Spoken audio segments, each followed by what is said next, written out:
Salut, je suis Alessio Bosco, dentiste à San Remo.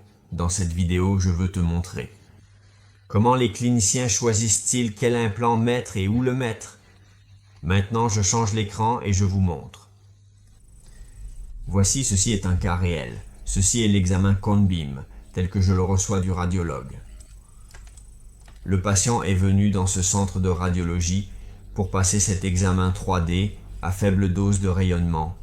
C'est une dame qui a des ponts de plus de 30 ans, elle ressent des problèmes, et en effet, les ponts ont de grosses caries qui ont endommagé les racines au fil des ans. Le pont a fait son travail, donc c'était un bon travail, mais après toutes ces années, il faudra le refaire. Heureusement, la situation osseuse est excellente, donc il n'y aura aucun problème. Les lésions se sont formées au fil des ans.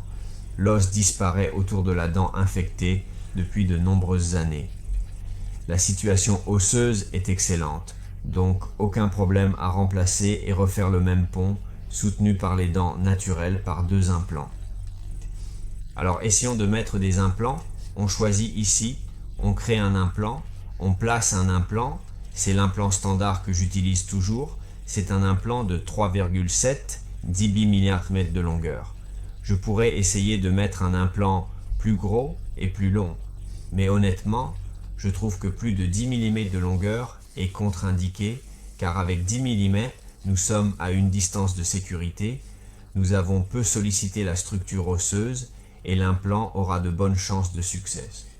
Il est prouvé que les implants de plus de 10 mm ne procurent aucun avantage en termes de durée, à condition d'avoir la patience d'attendre les 3 mois d'intégration comme je le fais habituellement parce que après 30 ans de problèmes, je fais toujours des provisoires fixes, donc personne n'est pressé habituellement d'avoir les dents finies. Pour résoudre le problème, une chirurgie simple est réalisée en pratiquant une petite trappe. Les implants seront ensuite placés en bouche, offrant ainsi une solution efficace et durable. Donc, je sais exactement comment est l'anatomie osseuse, il n'y a rien de nouveau. Ce que vous voyez ici en orange est le nerf mandibulaire qu'il ne faut absolument pas toucher, et comme vous pouvez le voir ici, il y a même moins d'1 centimètre de distance, mais on peut même arriver à 1 mm sans aucun problème. Avec ces systèmes de diagnostic, nous effectuons la chirurgie de manière extrêmement contrôlée. 2 implants seront placés dans la bouche lors de la chirurgie.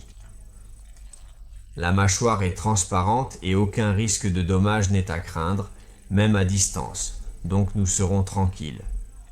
Le patient ne gonfle même pas, c'est une chirurgie très contrôlée. De même, l'implant avant sera placé avec précision à l'intérieur de l'os sans aucun problème. C'est tout pour aujourd'hui. J'espère que vous avez apprécié la vidéo. Il y aura d'autres vidéos de la série sur les implants à venir. Restez à l'écoute pour plus de contenu passionnant et instructif.